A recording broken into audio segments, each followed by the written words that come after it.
How to create an character.ai application. First, you need to install the app. It is available on Google Play Store as well as on the App Store. So even if you're using an iOS device, it's alright.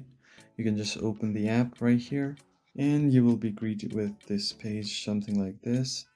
And from here you can go to explore to talk to the characters that have already been created by other people. These are all of the public characters which you can chat with, but in order to create your own, first you need to make sure to log into your account, or if you don't have one, you can register it by using your Gmail account.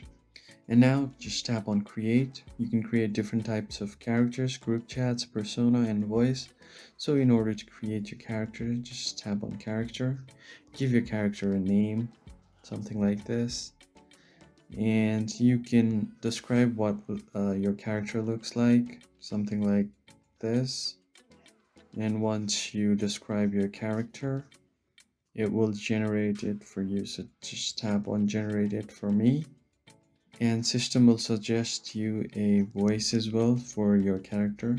Join me in crafting conversations that inspire and entertain.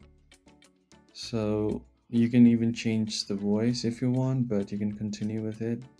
And just tap on next, and then tap on image generation. So you want to, if you want to add description, just tap on add description and describe what kind of character do you like to have, and simply tap on create. And from here you can simply chat with your character and talk to them. And that's how you basically create a character on character.ai. I hope this video was helpful. I'll see you guys on the next one. Thank you for watching.